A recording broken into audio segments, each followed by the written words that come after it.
Hey guys, in this video we're going to be checking out the Creality Ender 2 Pro. So I'm really excited for this printer as it is a pretty small one and probably be a great choice for a lot of beginners out there. So in this video we're going to unbox it, set it up, and do some prints. Hope you guys enjoy it. Let's get started.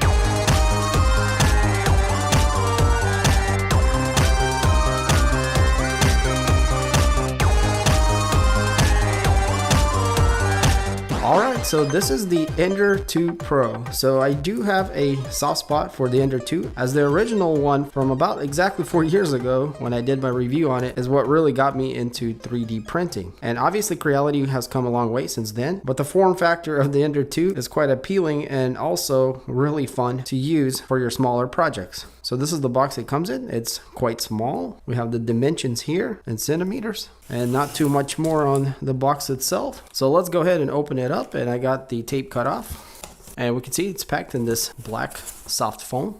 So on the top we got the user manual, and Creality does a great job with these. They're very nicely laid out and they show you all the parts and what they're named, the parameters of the printer, all of the pieces inside, and step-by-step guide of putting it together with not too many steps, and also adjusting everything and then getting started with bed leveling and things like that. So yeah, very nice manual and much appreciated. We also have the after sales card with the warranty on the back. So I'm just going to pull things up here from the top. So we got part of the spool holder, and it does look like it swivels, and we got the other part that will clip in here. We got the power cord, which is US type. It looks to be about 4 feet or so. We got a bag here of accessories and filament, and we'll go through this in a second. Here we have the screen display with the rotary knob, and this is actually a pretty nice piece. It is quite bulky, and it does look like we're using the old school screens from the past, but yeah, this is quite nostalgic, and I like how it's all encased. We have a little speaker there and a plug-in for the screen. So yeah, very nice, and this knob is very easy to use and easy to click. All right, so that's our first layer. Below that, you guys can see we got the gantry, the upper portion, and the base. It looks like it might be all tethered, so I'm gonna go ahead and pull it all out of the box so you guys can maybe see a little better how everything is well packed here. So yeah, the first thing that stands out is this bill plate, and this is a flexible plate. It's quite thin actually and magnetic. So this is not like a high temperature PE. This is more of the old school Build-Tech style with a magnet on the back. So yeah, pretty cool. But let's go ahead and pull the gantry out here. So it does look like it's all tethered, and we'll have to pull it out together with the base. And it looks like we do still have something in the foam, which is the handle, looks like, / the centering bracket for the lead screw. And that looks like everything for the foam. And these are all the pieces that came in the box. So let's go ahead and flip the base over.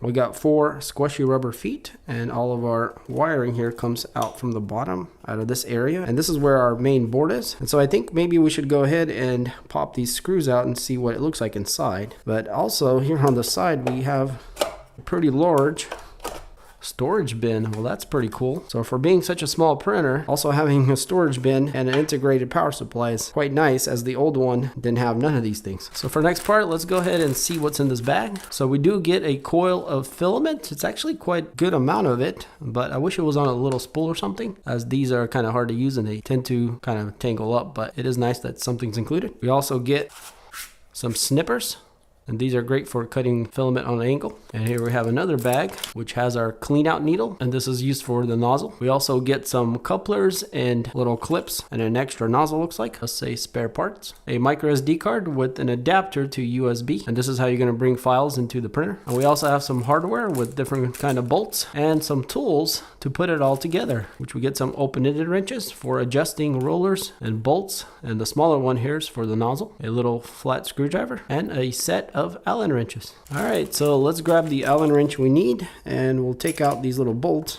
and see if we can get underneath. All right, so maybe we have a couple bolts under these feet. Yep, sure enough we do. So they do make it a little harder to open it up, and obviously there shouldn't be any reason that you have to. All right, so there is a fan that's screwed to the back plate. All right, so here we can see the board. Everything is nicely organized and routed. We do have integrated stepper drivers. They are heat sinked, and this should be a 32-bit board with silent steppers. There's our main processor there. Don't really see the board model number, maybe that right there, but yeah, looks pretty clean and tidy, and all the wires are running out, and also the power supply is coming in here from the side. So yeah, everything looks pretty good, and I'm gonna go ahead and put this cover back on. We'll flip it around and start the assembly. All right, so let's go ahead to the first step, and that's gonna be number 4 in the assembly manual. And we can see here that we're gonna need to connect the gantry to the base, which is quite simple. If we look right here, we got our bracket. And for this upper portion, you really just want to make sure that you're not tangled. So whatever direction you got to spin it to untangle these wires, once they look pretty good, the gantry will sit right here. And there's some threads in the channel that will line up. And you probably want to go ahead and get your bolts ready, which is on the next page, which is going to be the M416 that are going to go through the top here, and then the longer M545s through the bottom. So they're in these little baggies, and they are labeled. And the larger ones, M545s. Let's grab an Allen wrench. So the largest one is going to go for the big bolts, and smaller one for the smaller ones. And I hope you guys can see that, but yeah, we're just going to line it up here and run the bolts through. So yeah, this is a pretty simple process. So I'm just running these down because we haven't installed the ones on the bottom yet, and you don't want to tighten anything until all the bolts are in. So we can see that this is still loose. So let's go ahead and tilt this over, and you guys can see there's a couple holes here. And we're going to run the large ones through the bottom up. So you might have to kind of move it around a bit to catch the threads. But again, not very hard at all. And this printer's pretty small, so it's quite easy to just move it around and get it to where you need it. So I'm going to snug this up reasonably well, and then I'm going to go back to the top and tighten these. Now I'm going to turn the wrench this way so I can have leverage. And you don't want to go crazy, just, you know, reasonably tight. And then I'm going to go to the bottom again and really tighten them up good. Again, nothing crazy, just, you know, whenever you start feeling some decent resistance, that should be plenty. And that's how it connects.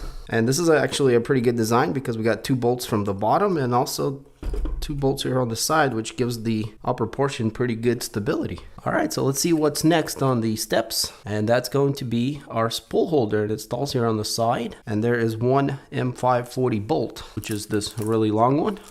And so we're going to grab the spool holder. And you guys can probably see there's like this molded piece with some brass threadings in on the bottom side. And this literally just sits right into there like that. And you're going to line up the hole there from the top, and the bolt will go down. Grab the correct Allen wrench, kind of wiggle it around until it goes through and tightens into the threads. So here you don't want to be too tight, just a little bit, because if you make it too tight, this won't swivel. So just when it starts to grab somewhat, that should be good. And this is a really nice design, as it can fold away to the side or unfold when you need to use it, which is really nice for the small form factor. And we already installed the spool holder part, which really easily comes off and goes on either side, but it is meant to go towards the back like that, as our filament feeds up here to the extruder. All right, and so our last part that we need to install is the handle here on top, which is this guy here. And we're gonna need the last 2 bolts, which are the M514. And I'm gonna set this kind of on the side so you guys can see a little better. But the handle literally just goes like this, right on top. So this opening here is for the lead screw, and then the 2 bolts can go through the handle here into the channel. So yeah, everything is quite intuitive and easy to figure out. And our wrench can go here through the top because there's a couple holes, and you can reach the bolt like that. And there we go. Very nice. So for the next part, they want us to plug in all of the wiring here on the back side.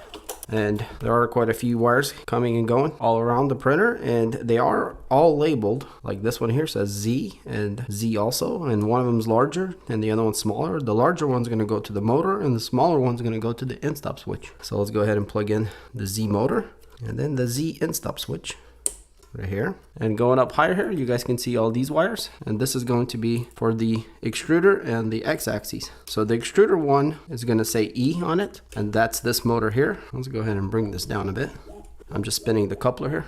So we'll plug in the E into the extruder.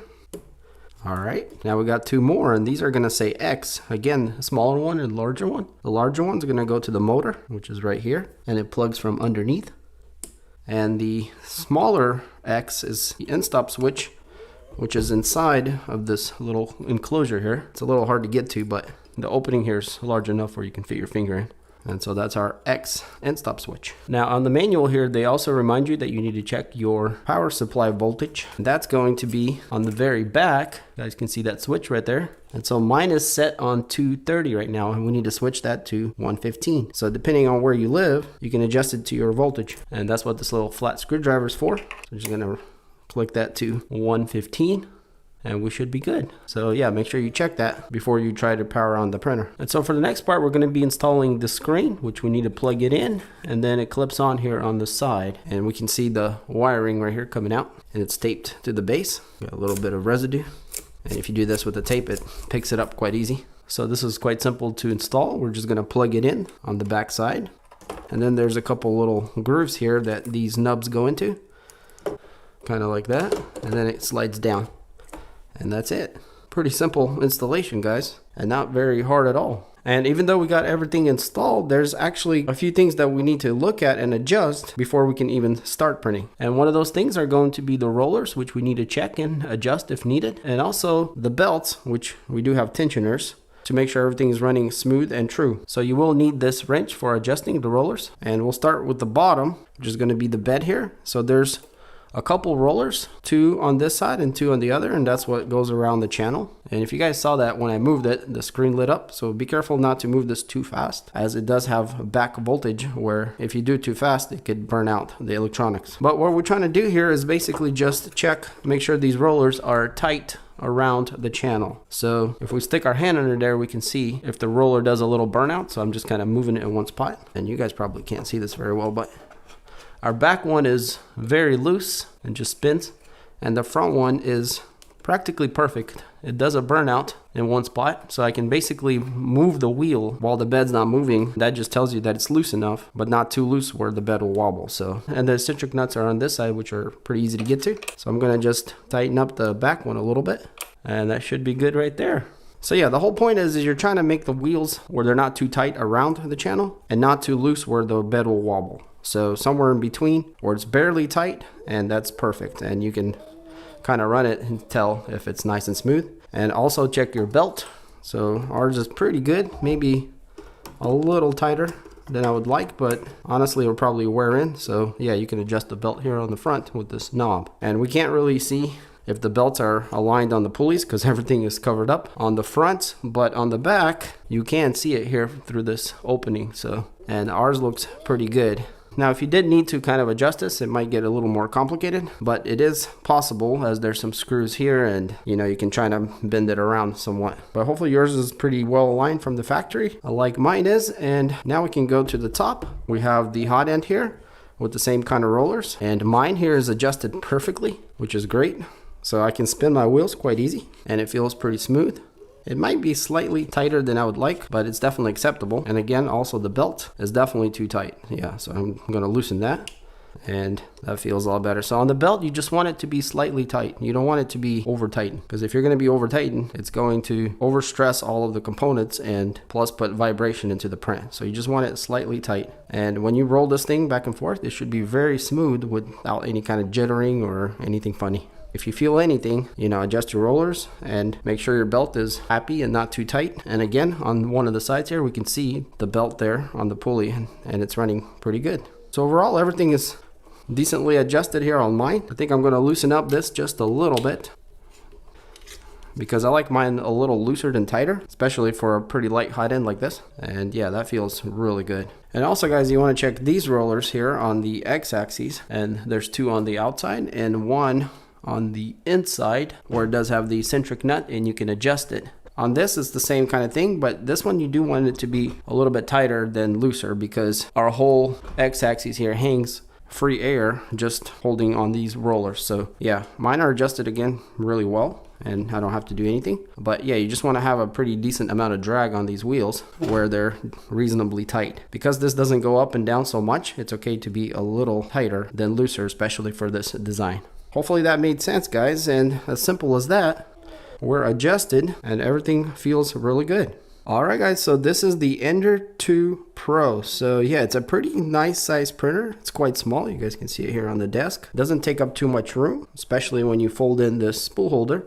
It becomes quite narrow. Now this part does stick out a bit here past the actual printer base, quite a bit, but yeah, other than that, it's quite small and not very tall either. So let's start here on the top. So we got this nice heavy duty handle. It is a plastic injected piece, but feels very sturdy. This is where our bolts here go into the channel to hold it. And on the back of it, our lead screw goes through there. It would have been nice to have a little bearing maybe, but yeah, it's just kind of in the air. And you obviously can grab the whole printer just by this handle. So if we flip around, you kind of see how that lead screw goes in there, and this is our extruder. So this being a Pro model, kind of disappointing to see that they use the plastic extruder. I wish it was metal, as that's not a, you know, terribly expensive upgrade, but yeah, I guess you could upgrade it yourself, which is kind of cool too. I guess you can make a few things better on this printer if you wanted to, starting with this. But the good part is they do have a brass insert right there, so that makes it where it's not going to wear it out real quick. So yeah, this definitely is fine for getting started. So this is our x-axis motor that moves the hot end, and our extruder motor is under here beneath the extruder. You can see this is where we plugged it in,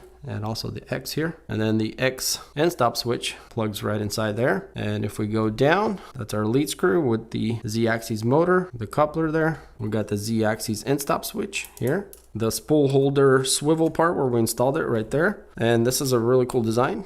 As you guys see, it's very convenient, and we do have a nice rubber foot there. A cable there coming out to the screen. And one thing to note that I don't think I mentioned yet, that most of the base, the bottom part of the printer, is all plastic. On the side here, we have the main wire that comes out to all of the stuff up here. And then here we have where we switch the voltage selector. And we got a few wires coming out of here, which is for the heated bed. And then the other ones for the Y motor and end stop switch. And on the bed frame, there's a bolt that goes to the switch, and that's what clicks it. So continuing this way, we can see this is where our power cord will plug in. It is fused, then we've got an on and off switch here.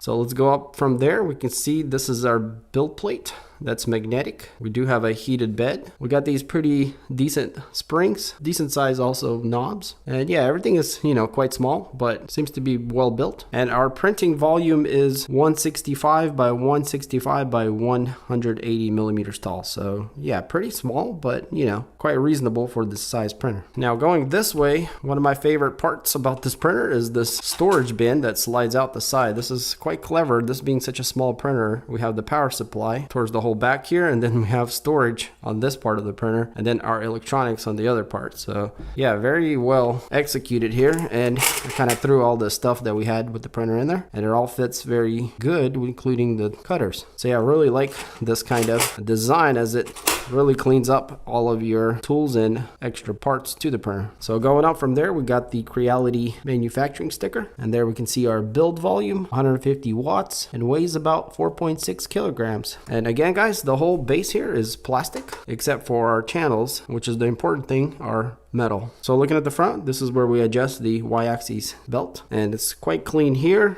But over here we have micro SD card slot, and also looks like a micro USB port if you wanted to connect the printer to the computer. Our display, which is a old school rotary selector. There's a protector over it. Let's go ahead and pull that off. So this is definitely a throwback to the old school days, which is quite nostalgic for some of us, but in the age of colorful and touch screens, this is kind of retro for sure. And we got 4 pretty large squishy rubber feet on each corner. And so going back to the top, we got our hot end, and we can see it's kind of got this new style cover that the latest Creality printers have, this red accent. We got parts cooling fan here, and the heat break fans here up front. And not sure if you guys will see the heat break, but it's kind of like a round one. on. And if we go underneath, we can see we got a silicone sock on our heat block. That's our tip, and that's where the parts cooling fan blows underneath the tip. And so out of the top, we got our Bowden tube that goes to our extruder, and then our main wiring there going back. And this is where you adjust the tension on the belt for the x-axis, and our end stop switch is right here.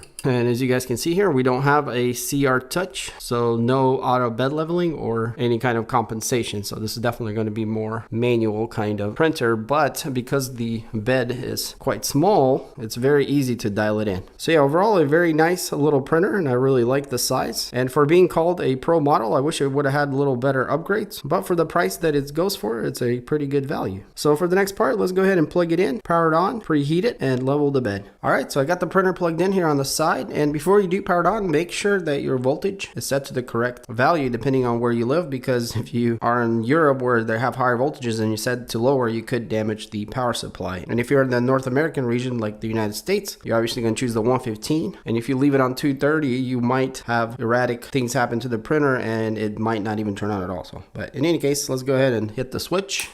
And we can see the LCD lit up. It says Ender, and you guys probably can't see that as it is quite bright, and plus we're on an angle here, but it did power up very quickly, which is nice. So there are some fans running, so there's a little bit of noise, but they're not too loud and it's reasonably quiet at idle. So we're going to look at the screen in a second, but I'm going to go ahead and click on here and go to motion and then out of home. This is going to check, make sure all of our axes work. So there goes the X, the switch works, the Y, and that works, and now the Z is coming down.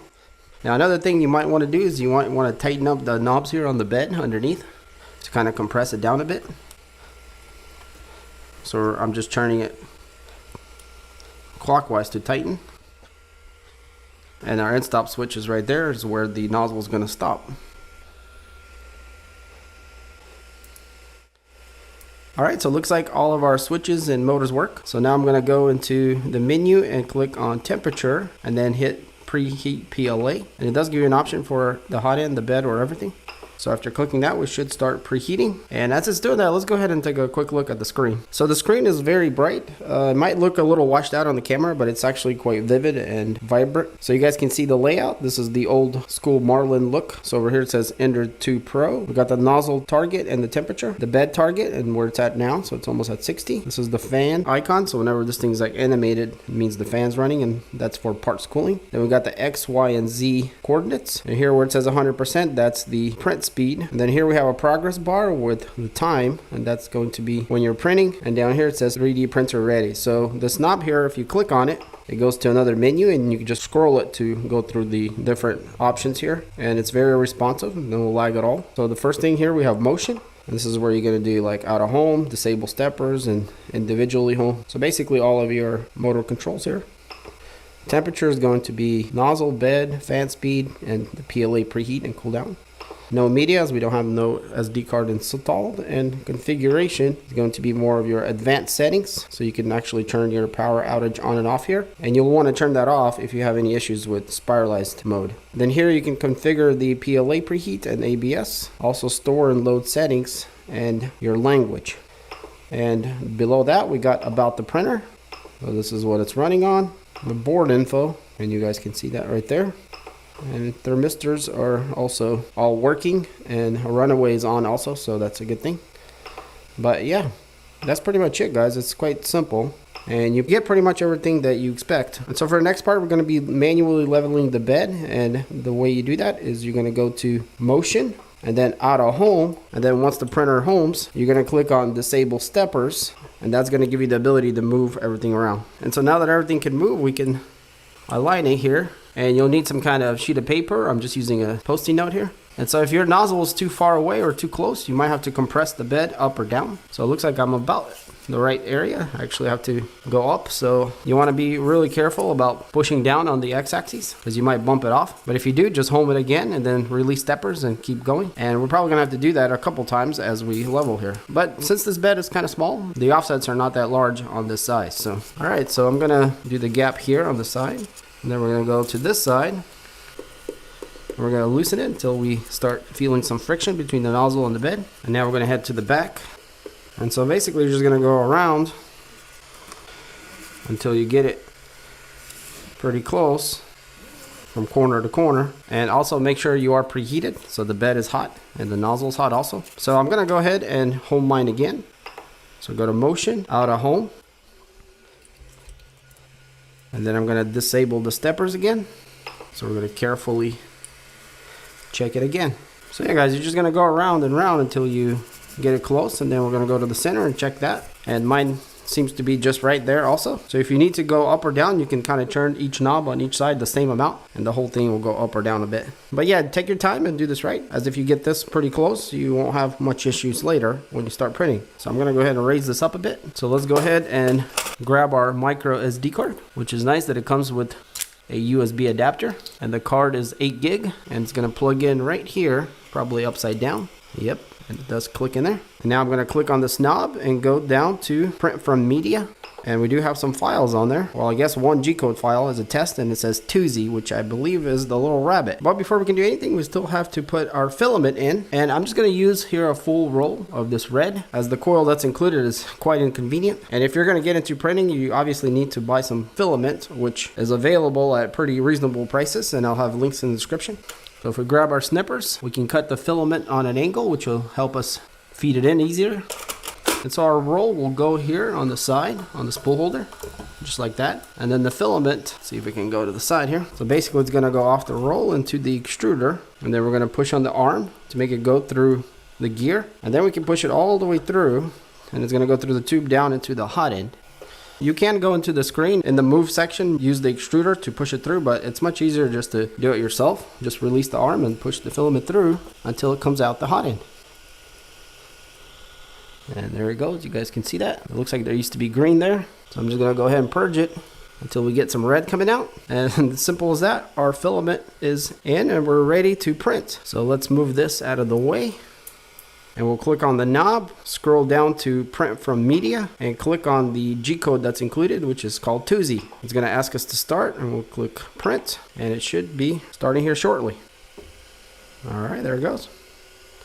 That didn't take long. Of course, we were preheated already. So I'm hoping my offset is good. Actually, let me check real quick while it's going down if we can tune that or not. Okay, so under tune, we do have baby steps for the Z. I'm gonna get that ready just in case. Well, it looks like we don't need it because we leveled our bed very well. Yep, it looks like a pretty good offset there. Well, actually, I think it might need to go down just a little bit. Yeah, it does. Go down a bit.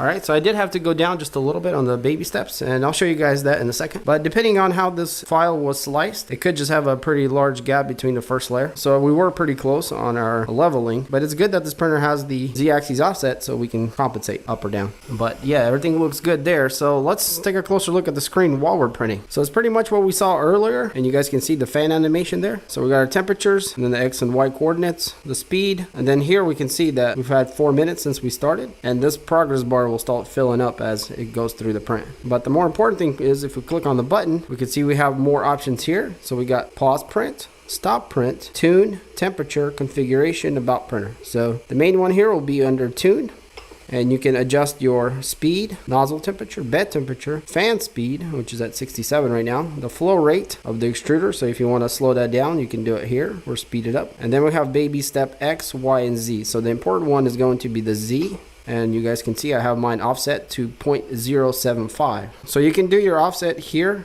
electronically, but I'm not too sure if it's going to save it or not for next time. So you're probably better off just adjusting your bed correctly. So if you know that you need to go a little up or a little down, you can just turn each knob on each side of the corner of the bed that amount to set your offset permanently. But in any case, it does have the baby step Z here. So yeah, and if we go back, we also have temperature, configuration, and about printer here. So yeah, that's pretty much everything you'd really need while you're printing, and it's all there and pretty easy to access. All right, so we're printing away and everything looks perfect. The printer overall is pretty quiet, but there are some noises, and I'm going to bring my microphone in.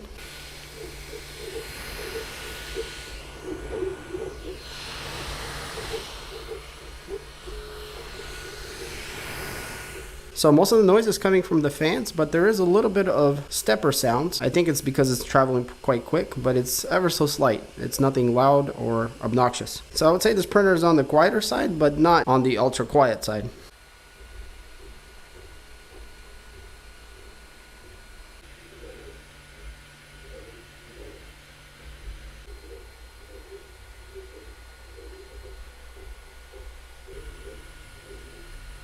Alright, so our first print is done, and it's this rabbit, which is called Tuesday, and it's actually a little bigger than I thought it would be. So you guys can't see this, but on the screen it says it took 1 hour and 31 minutes and 16 seconds. So let's go ahead and pull off the build plate.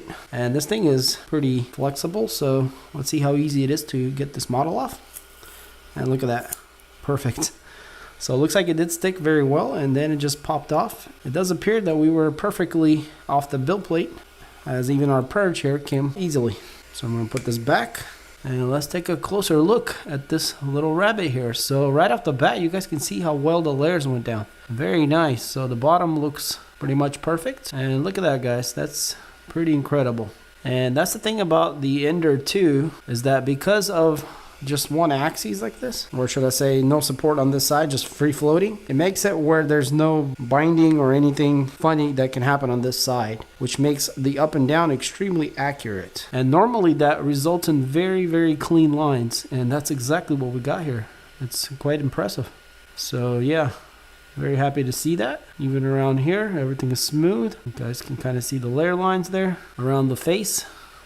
Pretty much perfect. There's a little bit of sagging underneath. And then into the ears, which is quite a bit of retractions in between. We do have a little bit of stringing. It's very fine, but nothing severe for sure. And yeah, just perfect layer adhesion all the way to the top. So yeah, very promising for this Ender 2 Pro. And to be honest, I did expect it to be at least this good, as the original one was extremely good. So I'm very happy with the results we got. So for the next part, let's jump to the computer and we'll slice our own model, like the calibration cube and the benchy, and we'll see how that turns out. All right, so here we are at the computer, and I got the micro SD card plugged in. Let's go ahead and see what's inside. So we get a user manual that for some reason is not opening up, and there we go. Some reason a little laggy, maybe the SD card's a little slow, I'm not sure, or maybe it's just my computer acting up today. In any case, it's the digital version of the user manual that we saw earlier. So I'm just gonna go ahead and try to quit this thing. So the other folder is software and drivers, so this is for Windows. So I'm using Mac, but I already have Cura installed. Then we have operational video, the little video that Creality shows you how to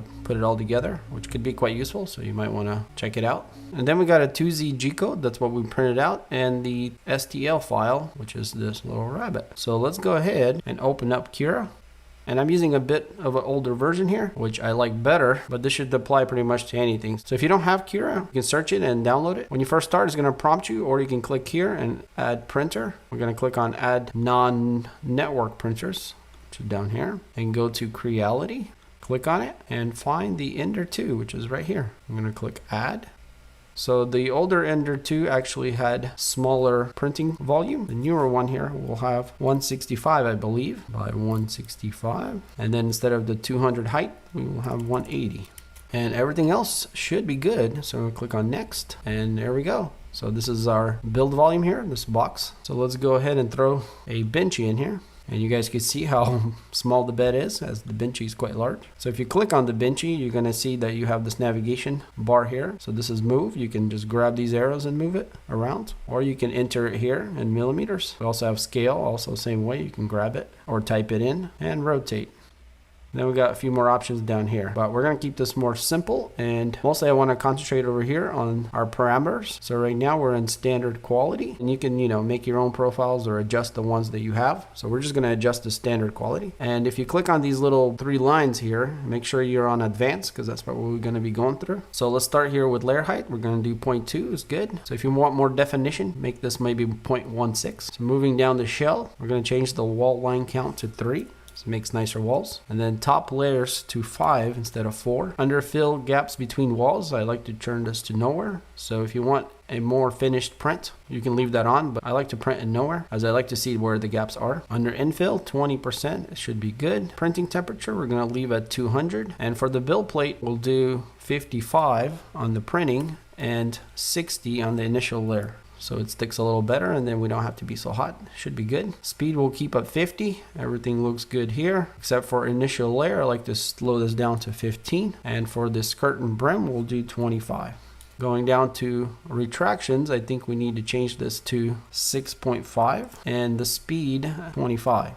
But you can try to go down with the distance if you don't have any kind of stringing. So cooling looks good. If you're going to generate supports, this is where you're going to do it, and you put your parameters here. So we're not going to be using supports. And then build plate adhesion, I like to use skirt, as it prints a line around the print and then starts printing the print. So it's kind of like a purge. Brim is going to do lines right to the print, so that helps it stick better. So if you're having problems sticking, try to use brim. And raft is going to print a whole raft underneath the print and then print on top of that. So I find this time consuming and waste. So yeah, I like skirt as we print straight to the build plate. And then everything else here looks good. And over here we have spiralized outer contours. So I'm going to try this out also on this printer. And what this does, it just makes a few layers on the bottom and then just one layer all the way around, kind of like vase mode. So yeah, you can check that here and print in spiralized mode. So yeah, other than that, guys, that's pretty much it for the settings. So now click this slice button here if everything looks good, and it's going to slice our model, and it says here it's going to take 1 hour and 58 minutes. And since our micro SD card is plugged into the computer, we can go ahead and save it straight to there. So I'm going to click save, and you guys can see you can inject it from here too, but I'm not going to do that yet. I'm going to right click or double click and clear the build plate. And we'll also throw in a calibration cube in here and slice it the same way. That's going to take 37 minutes. We'll click on save, and now I can inject it. And now we can grab the micro SD card, go to the printer, and print these prints out. So yeah, guys, hopefully this little quick overview was useful, and it'll get you started.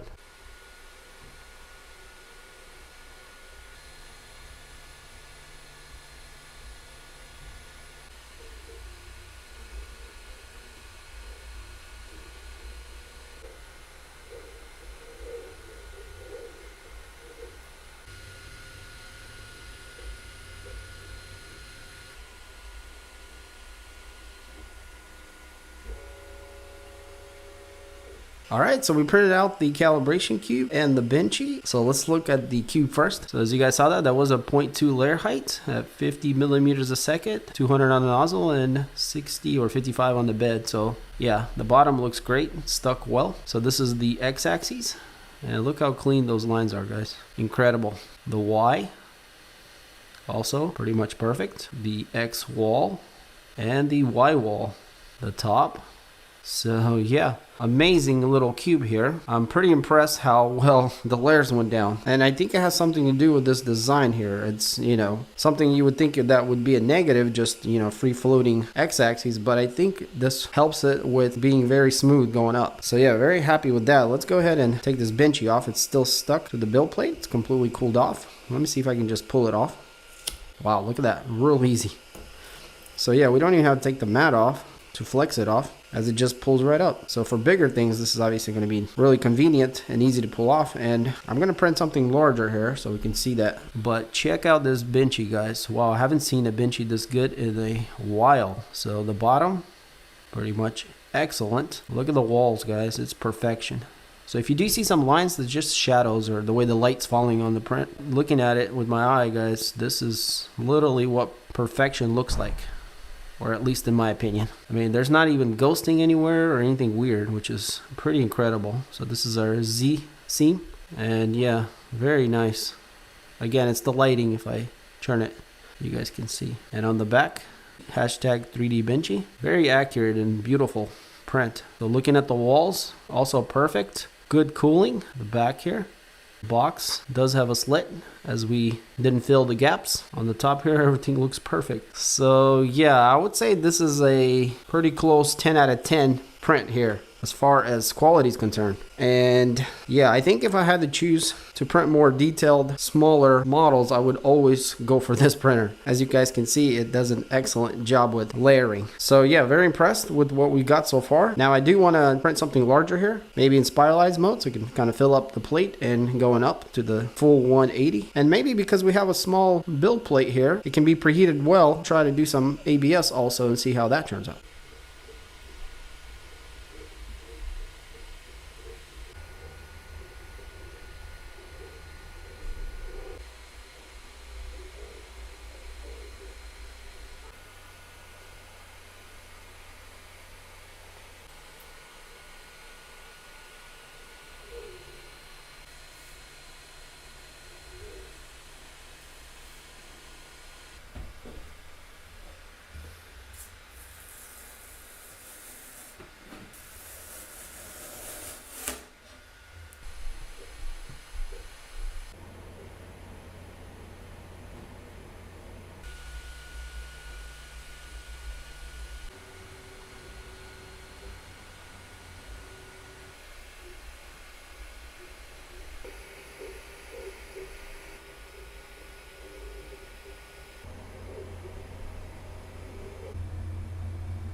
Alright, so these are all the prints that we printed, and there's quite a few of them. And I do have to say, this printer is really fun to use, and the small form factor contributes to that. So we've seen the Benchy, the Cube, the Rabbit. Those all turned out great, so I had pretty high hopes for this thing. So we went ahead and printed more stuff. Let's go ahead and look at the frog here. So everything was sliced in 0.2 layer height, 50 millimeters a second, with 200 on the nozzle and 60 on the bed, or 55 after. So as we can see, the frog looks excellent, and this is a pretty tedious print with the little paws here, but you guys can see it turned out very well. And yeah, everything printed on this printer always seems to come out really good and very impressive. There's no sagging or anything weird. It looks perfect. And even here between the eyes, there was a tiny bit of stringing, but very slightly. And yeah, pretty much perfection, I would say, for this print here. The next one we got here is a Squirtle, which is a turtle slash squirrel, I guess. And this polygon, as you guys can see, this also turned out beautiful. Now, if you do see some lines, that's just the way the light hits the print. It's actually very smooth. And illusions of layering is just discoloration in the actual filament. So yeah, as far as the way the layers are sitting, they're practically perfect. So yeah, layers go down amazingly well on this printer. Here we have a print that's more complicated and it requires precision. The only mistake I made here is I was a little too close to the bed. It's one of the first ones that I was still adjusting up and down. So we did have kind of a little elephant foot on the bottom, but this is a gear that's functional. So you print it just like this, and then when you pop it off, you should be able to break it loose and all the gears spin. And we can see here that on this printer, this was no issue. But because I had that little bit of an elephant foot, it kind of is not as perfect as I would like, but obviously still functional print. So yeah, precision is no issue for this printer at all. So then I decided to print this, as there's a lot of retractions here, because all these little feet on this octopus are printed individually, and then they kind of connect and they become this flexible kind of links. And you guys can see how well it did. Again, pretty much perfect. There is a little bit of stringing, not anything too noticeable, but that's come up here and there. But we do have a lot of retractions between all these pieces. As far as layer adhesion and accuracy, it's pretty much perfect. This is our Z seam here. Top looks great, and on the face everything looks really good too. Yeah, again, very impressive and kind of expected, at least in my opinion, here for this printer. So here we have something even more challenging. This is chainmail, and this is a lot of little pieces combined together to kind of make like this metal fabric, I guess you'd call it, chainmail. Well, what this really stress tests is the retractions, and this printer did pretty well. As you guys can see, it looks pretty good. There is a little bit of stringing, very minor, and the bed did hold on pretty well, except one of the pieces came up, but it was still able to print. So there's a little bit of imperfection here on one edge, but as long as you get the bed calibrated, you should be good. And because there's no auto bed leveling or any kind of mesh offsetting with like a CR Touch, you know, if you have a little dip or a little bump anywhere, it could be an issue for larger prints or more complicated ones. For my bed, it's pretty flat. There is a couple places here and there, but nothing major, as you guys will see on these larger prints. So all these prints we looked at has been PLA, so I decided to bump it up a bit here and try ABS, and that's what these wheels here are for. So this is like for a little drift car, and this is printed at ABS at 240 on the nozzle and 80 on the bed with 50 millimeters a second. So yeah, pretty standard printing, just higher temperatures. And you guys can see I use brim here to stick to the build plate, and there was no problems. It didn't warp, and so yeah, it surprisingly printed out pretty much perfect. And we have support on the inside that should break loose, and look at that. So yeah, even for this little Ender 2 Pro, it was not an issue to heat up the bed to 80 and keep it there and be able to print ABS. So if you need to do some ABS printing, this printer can easily do it. Let's go ahead and bring these guys down. The next print we got here is a spaceship, and this is printed in spiralized mode, which is a few layers on the bottom, and then it's all one layer to the top. So I haven't pulled it off the bed. Let's go ahead and see how easy it releases. Everything is completely cold, so it should come off pretty easy. And because this build plate is so flexible, we should be able to just peel it off, as you guys can see. So very simple and quite effortless for even something as fragile as this. So yeah, as far as the build plate, it works very well, sticks when it needs to, and pops the prints off when it cools off. So this is the full height that this printer can print.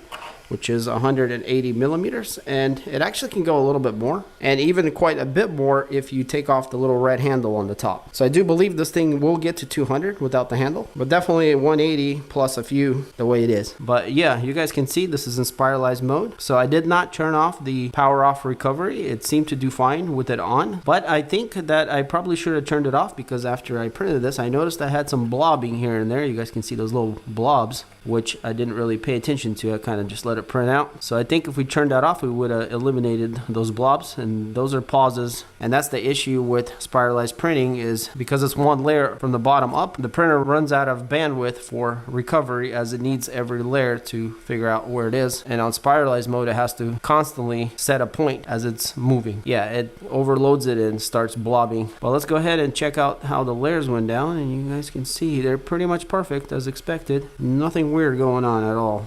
So yeah, everything's beautiful until we get to the top. We can see it looks kind of rough, and that's because of the power recovery being on. So if you go and turn that off, it should be pretty much perfection. So yeah, very happy with how this came out, and pretty much how all the prints came out. They're all great and definitely above average. Now there is one more print I printed, which is this huge box here, and this is the full volume, or almost the full volume, of what this printer can print. I actually did 160 by 160 on the X and Y, as I was afraid I might run off the edge, but I could tell that I could definitely do 165, no problem. And this also is 180 tall. So yeah, you guys can see how large that is, and this is pretty much the volume of this printer, at least officially. So if we look at the bottom, this is what's quite impressive, is look how smooth everything went down, which is not always the case for something this large. So I was very happy to see that, and we practically have no issues except maybe a little bit something here, but again, pretty much perfect. So we got about 4 layers on the bottom, and then it's all one layer all the way to the top. So it's very thin, as you guys can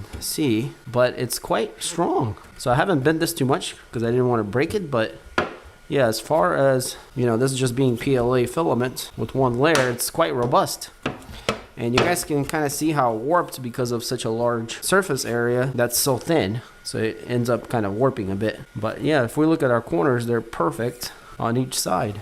So again, I'm very impressed with this thing, and I think I would argue that this might be the better print quality that I've had in a while. Now, it's not all perfect, as you know, we don't have a CR Touch, would really make this printer much better in my opinion, but the small bed kind of is easy to fine tune, so I guess that's not that big of a deal. So other than that, I don't really see any negatives except for maybe getting a metal extruder assembly there for the top. But other than that, this is pretty much a perfect printer for someone that wants something more simple.